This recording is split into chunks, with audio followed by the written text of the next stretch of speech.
Yes, can you hear me? Yes, please go ahead. Oh, thank you for taking my question. There is a positive signal about Europe. The DG said last week. So how do you assess the current situation in Europe? Do you expect the turning point coming in 1 or 2 weeks for most European countries? Obviously, we all dearly hope that is the case, and we've certainly seen a stabilisation in a number of countries in the direction of travel of the epidemic curve, and the intensity of increase has stabilised. And some countries have actually begun to see a pretty consistent drop, first in the number of hospital admissions, but then we should start to see that follow through. Deaths take a little bit longer to drop because many people are in hospital already, and some unfortunately may die.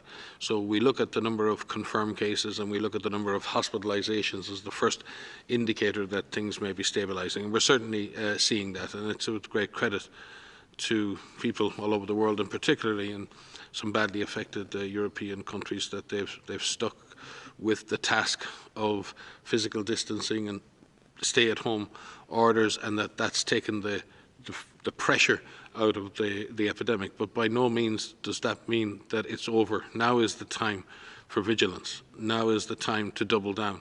Now is the time to be very, very careful. And that does not mean that countries cannot begin to create an exit strategy. It doesn't mean that countries shouldn't be actively planning to do that. But as the Director General said, there are, in that sense, there are things that need to be done. You can't replace lockdown with nothing. You must replace lockdown with a very deeply educated, committed, empowered and engaged community. We are going to have to change our behaviours for the foreseeable future. And we've seen a huge embracement of that by people. And in the vast majority of cases, that has not needed to be enforced.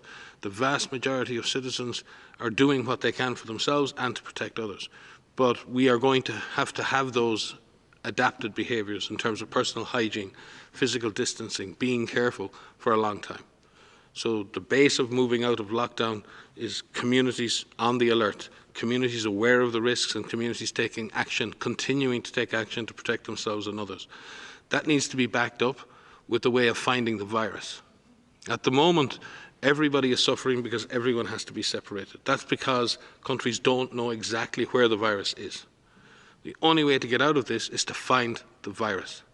The only way we find the virus is to identify those people who may be infected and test and isolate, find contacts and quarantine contacts. And that is, in a sense, community empowerment, community involvement, and public health intervention through the use of case finding, isolation, contact and quarantine is the alternative to having lockdown and having a health system that's capable of absorbing any increase in cases. We need to continue that strength in the health system. It's incredible how health systems have adapted and how hospitals have expanded, how they've done amazing things, absolutely incredible things over the last number of months. And they have saved many, many lives. But we're going to have to sustain that capacity.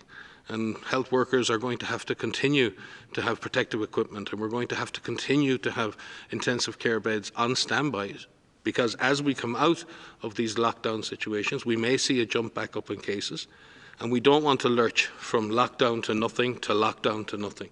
We need to have a much more stable exit strategy that allows us to move carefully and persistently away from lockdown.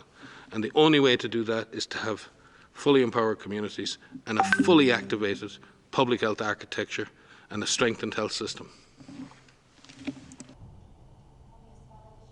Small addition to that to say it's really important that the lifting of these measures